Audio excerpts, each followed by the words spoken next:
Welcome back. It's time for us to bring you Wellness Central. Here is your weekly dose of inspiration, rejuvenation, as well as mindful learning. I think I got a word incorrect. But anyway, today we mark the International Day of Yoga, a global celebration of a practice that continues to offer calm in the storm and strength in uncertainty. And from the bustling streets of Lagos to the serene banks of the Ganges, yoga has become more than just a form of exercise. It is now a tool for mental clarity, emotional grounding, and physical resilience. In a world that feels increasingly chaotic from work stress and social pressures, the conflict and crisis, how do we find stillness within? Joining us this morning, we're going to find out, to guide us through this journey, is Ireoluwa Taiwo, a certified yoga instructor and wellness advocate who has helped hundreds find balance through breath, movement, and mindfulness.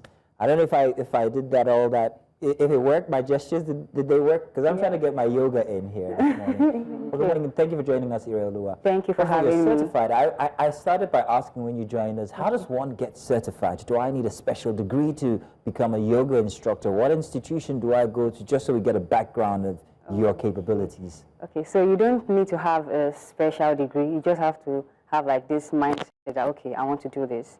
And there's this institute in Lagos, Nigeria, called Madoka Yoga Wellbeing Initiative. They train you for a specific amount of weeks. It is intensive. You know, we go through the physical, the mental parts of yoga. We also do the theoretical aspects. And once you feel qualified, once they see that this person is qualified, then you get certified and you can begin your journey from there. So now the question is, how important is yoga in our lives now that we're celebrating World Yoga Day? How important is it exactly? It's not part of our culture, let's remember. Yeah, true. Now, what are the benefits of yoga and how does it help us mentally or even physically?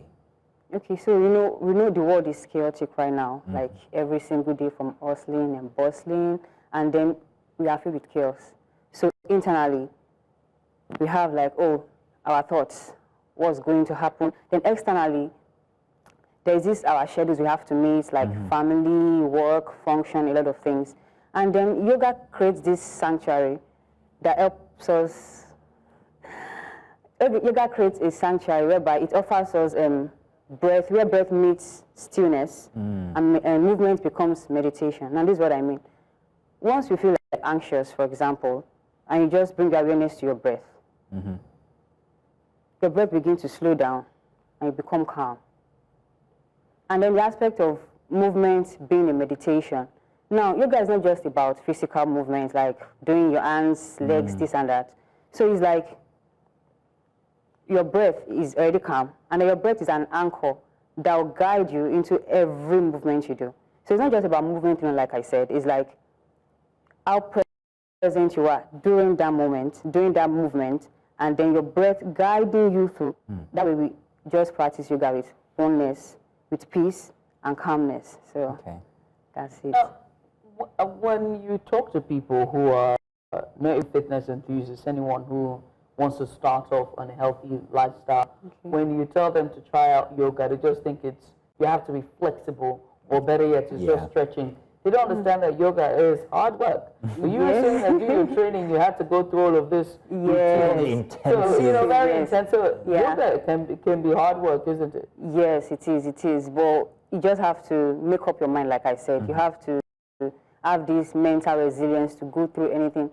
So most people have this misconception that I have to be very flexible before I practice yoga. Some people tell you, I'm stiff, I'm tight. But I'm like, you don't achieve, is a continuous thing. You don't just achieve flexibility in one day. Even people that are flexible, if you ask them, they've put in some hard work, some dedication, some time and practices into achieving what they want. So fine, we may be stiff. That means we don't have like movements, like a range of motion is restricted in some part of our body. Then some muscles might be tight. But with continuous practice of yoga, you can loosen those stiff muscles and also release the tightness in each and every muscle. So that's just basically it's very interesting. One of the things that yoga also teaches you is breath work as well. Yes. A lot of people, which also takes me to my next question about this theme of this year, which is finding balance in chaos. Personally, I've been able to learn breath work with yoga because whenever I run, you practice? yeah, no. It's a stretch now. Because your hamstrings are tight. My favorite pose is the sun salutation. Downward facing dog. Most and people then, hate that. Yeah, Let's I can't do it here now. Come on now. Downward facing dog and then child's pose. Okay. Oh, and also I think the cop's pose, but I like Shavasana.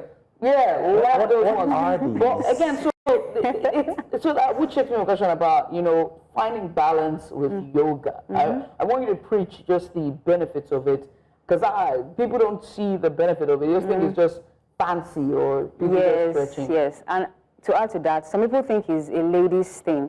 Like men don't do yoga. It's for ladies. It's a bit too delicate for men now. No, Carrying our muscles are displaying little gentle movements. We like, I don't know, I'm joking. That's hard work. Yeah, it is. So yoga brings peace to the mind. It helps increase flexibility and mobility in certain parts of our body. And the truth is, once we get to a certain stage in life, like older, we need our mobility, our flexibility to do or carry things around. We are building muscles. Most people build muscles. That's also fine. But at the end of the day, we need mobility to do various things. And most people sit a lot due to work. Yeah. And then their hip becomes very tight. Yeah, this is where the cover pose comes in. Yes, and the hip openers, like lizard poses, splits, and all that. So once you have tight hip, at a certain age, you begin to experience lower back pain, mobility issues. Some people can just go numb all of a sudden and start sitting on wheelchairs. No accident involved, just numbness of the lower parts of the body. So with yoga, and like I said, we have to be dedicated. Okay. We have to be consistent, because it's not like you practice just a day and then come back in 3 months' time. It's something we do continuously. It's a daily practice. I've got a concern here. And the concern is not just my concern. I think it's a cultural concern. I don't know if you agree with me, Judith, when I say this. But most people shy away from yoga because of its origins. Most people actually think that there is a spiritual element to it. So you'd find people who are very conservative in different religions saying that yoga is not my thing because it has religious notes and this and that. And where am I sending my mind to? Why am I having an extra body experience, blah, blah, blah. There's so many. There's so many. Can you dispel some of these myths? Okay. So first of all, like I said, yoga is the connection between the mind and the body. Now, the mind is made up of our conscious and subconscious awareness. We all have our minds. That's where our thoughts come in. That's where our reflection of various things come in. Then the body is like a vessel, our temple that houses our spirit, our mind. And we need to take care of our body so that it will take care of us. To serve your body so that it will serve you. That's what I say.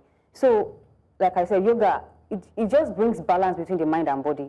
No religion involved. Once the mind and the body, they are in alignment, they are in tune with each other, then you begin to experience peace from within. It brings calmness, ease. Let me jump on that and add one more thing. It is Mental Health Month. Now, how can men embrace yoga in this time to help their mental health? Let's note that our mental state are uniquely different from women's mental. I'm going off on a limb here, and I'm hoping that I don't cross any lines here. But we have very unique challenges that bear on our mental state.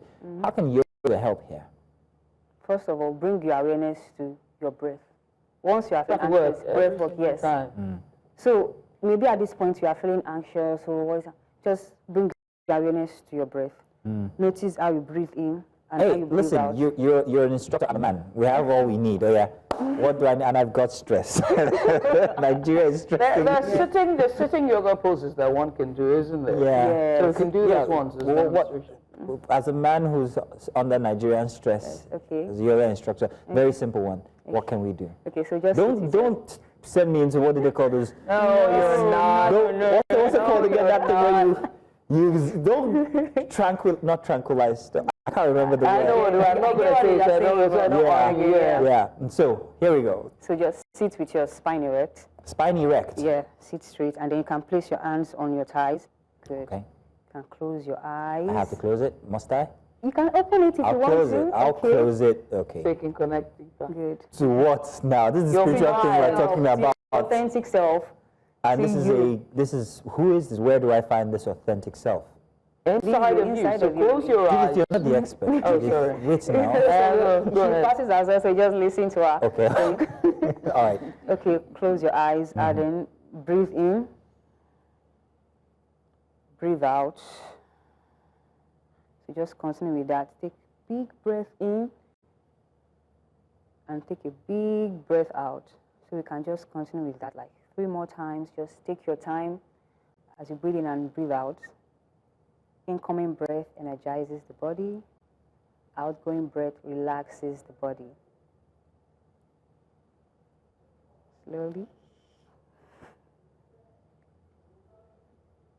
Gigi, you can jump in here. This is when you're lolling away, enjoying it, aren't you? Well, very much what it is, right? Breathwork has also helped me, especially when I'm running, because when I realize my heart rate is going higher and I'm beginning to lose energy. So as I'm drawing in breath, sort of circulate it into your heart and then out, like, just in and out. That way, it's just energizing me. Really. Very interestingly, just now with that very simple exercise, actually, and I'm not local talents. I'm not capping here.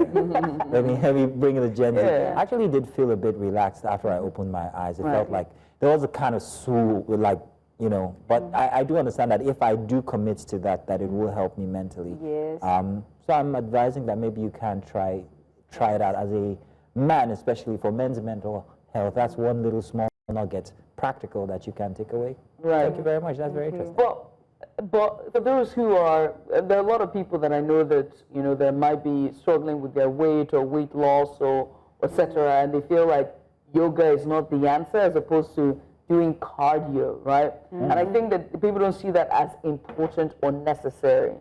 Yes. As an instructor, do you face that as well, and how do you tackle that? Yeah, because someone spoke to me one time like that. It's like, I've been practicing yoga, not for a long time, but I'm not seeing this bulky muscle. Yeah. And I told him, you have to just be consistent.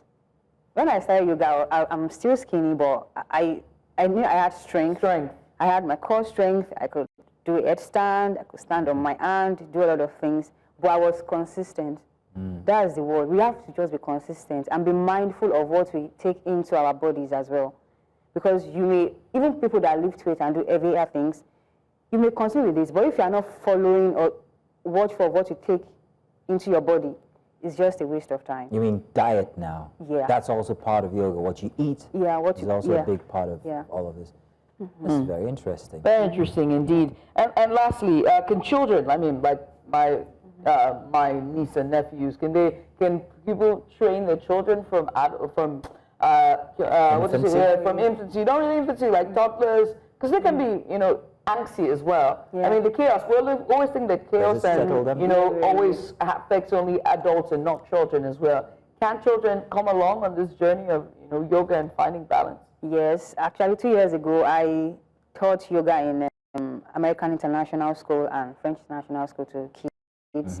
And before they come into the class, they are all playful, jump here and there. But the way we teach them is different from the way we teach adults. Okay. So after the class, they just experience this calmness, this space, and they just go by their day. So we can start I have a cousin who is 3 years old. Okay. And we it's also interesting that she said American school and then a French school, not a Nigerian one, which brings that cultural thing. Now, whether are Nigerians beginning to embrace yoga as a way of life? Yes. They are. Yeah, they are. It's the Gen Z, isn't it? No, it's not. No, not actually. No, the cranky old millennials. No, yeah. Our bones already. Gen X, even Gen X as well. Like the last yoga class I attended, it was mostly Gen X that was in front. And they were men. It was so limber. I was like, Is it different? I'll tell you, as a man and a very close relative to Gen Xers, I think what brought them there is totally different. It's coping. Coping with this world. It's a very different world for them. It's absolutely chaos. We're very limber. But again, the thing about it is accessibility as well, right? Let's talk about it. Yes. Because exercising, maintaining your health comes with, money. So let's talk about that as well. and how we can factor that what Nigerians can do. You know, the average Nigerian who seems not that they cannot afford it, but for now that's the opportunity. The opportunity cost is not fitness or maintaining, you know, mental health and healthy living. So I feel the communities should work more with, like, there should be like collaborations between communities, and that way we can, you know, just spread it to people, because like you said, not everybody has access to a healthy lifestyle due to expenses and all that. So I just feel we need to spread the word more. People need to collaborate more, and yeah, because there's always chaos. When people are driving on the road and someone says, "Man, let's look at this person." I said, "I don't have the time. If I have the time now, we'll meet here. So you be going. It's okay. It's all right." You know, just everyone's so angsty and angry. It's like, ain't nobody got time for this. What would Nigeria be without road rage? Come on. Yes, just like I'm on the road, like honky, pass. Yeah, exactly. Just pass, cool. To jump back on something you said before we conclude this conversation, very important. Diet versus yoga. What kind of diet exactly would be preferred for somebody who wants to be committed to the entire yoga course? Please don't say vegetables and fruits. I wasn't going to say vegetables. I was about to go, and then I changed my mind. So I want to come to our local food here. Yeah. We have proteins, we have carbohydrates, we have a lot of classes of food. And, you know, sometimes for some people, if they eat late, so like, let's say you are about to go to bed and then you consume heavy food, the next day you wake up bloated and all that. So I just feel we can just make use of our local dishes, but just be mindful of the amount in which you consume. Okay. Yeah, because some people can eat throughout and all that. So I'm so sorry. Well, I'm a pound carnivore, so I always try to meet my protein intake, which is very difficult. I realize it's really difficult to meet your protein intake, you know, but I refuse to buy the protein powders and the rest and just try to remain natural, which is difficult. She gets her protein from shawarmas every evening. No, I don't. My stomach is too sore for shawarma. I won't be able to. Thank you very much for a very interesting discourse here at World Yoga Day. I've absolutely enjoyed it, and I've taken something away, and I'm hoping that most men out there can actually embrace it as well. Thank you for having me. And I'm serious. I perhaps maybe will get with you after so that maybe I could have... That sitting yoga is very good. Please, for everyone, if you're in the car, there's traffic, relax. Period. Well, I can practice on my own. I do not need a facility or even an instructor. All I need, you know, just maybe get a map, download the app, download an app, and then you do it. Yes, and you can have your mat, and you can find a comfortable space to sit. Nice, open, airy. Okay. Do it. Well, I hope that businesses and, you know, places of work can also adopt it. Like you said, schools have adopted it for kids, so places of work, because this is where we find the most agitators. Let me put it that way, like your bosses. But thank you very much for... Did you just say that? Did I?